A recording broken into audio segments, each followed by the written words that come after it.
Hi friends, welcome to Venky's kitchen. ఈరోజు చేసే recipe పునుగులండి. మినపిండితో కావాల్సిన పదార్థాలు: ఉల్లిపాయలు 1 కప్పు, పచ్చిమిర్చి 4, కొత్తిమీర, జీలకర్ర, 1 గ్లాస్ పిండిలో మినపగుళ్ళు 1 గ్లాసు, గ్లాసున్నర బియ్యం వేసి పిండి రుబ్బుకోవాలండి. రేత్రే పునుగులు వేసుకోవాలంటే దానిలో కొంచెం సాల్ట్ వేసుకోవాలి, రుచి సరిపడా.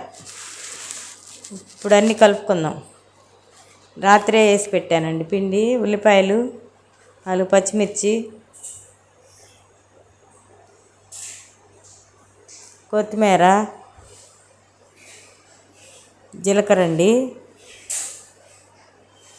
ఎంతో బాగుంటాయండి పునుగులు, మనం బయట కన్నా రుచిగా ఉంటాయి.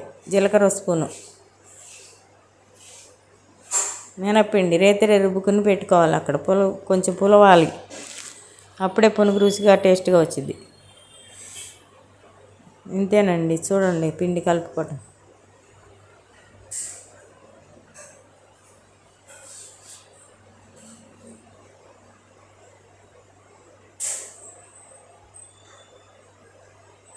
ఈ టమాటా చట్నీ కానీ పల్లి చట్నీతో తింటే ఎంత రుచిగా ఉంటాయండి. ఎన్నైనా తినవచ్చు, అలా ఉంటాయి అంత రుచిగా.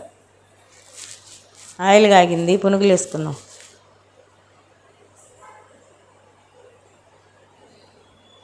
గోల్డ్ కలర్లో రావాలి పునుగులు, అప్పుడే సిమ్లోనే పెట్టాలి. సెగ పెడితే కొంచెం కాలకుండా లోపల పచ్చిగానే ఉండిద్ది.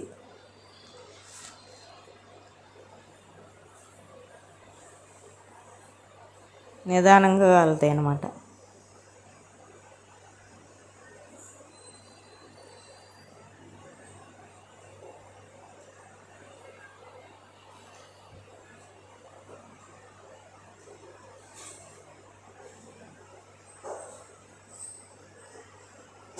ఈ పునుగులు ఎలా ఉన్నాయో కామెంట్ పెట్టండి, లైక్ చేయండి.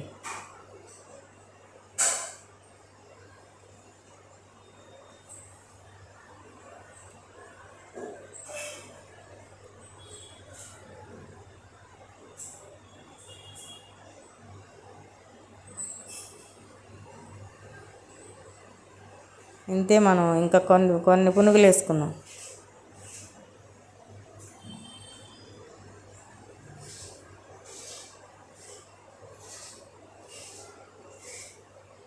నేనైతే పల్లి చట్నీతో తిన్నామండి.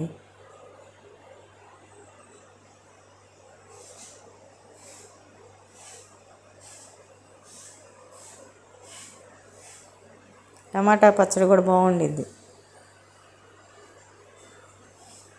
ఇదిగో పల్లి చట్నీ పెట్టి కాంబినేషన్గా తింటే అమోఘంగా ఉండేయండి. లైక్ చేయండి, షేర్ చేయండి, సబ్స్క్రైబ్ చేయండి. మీరు కూడా తయారు చేసుకుని కామెంట్ చేయండి. ఉంటానండి.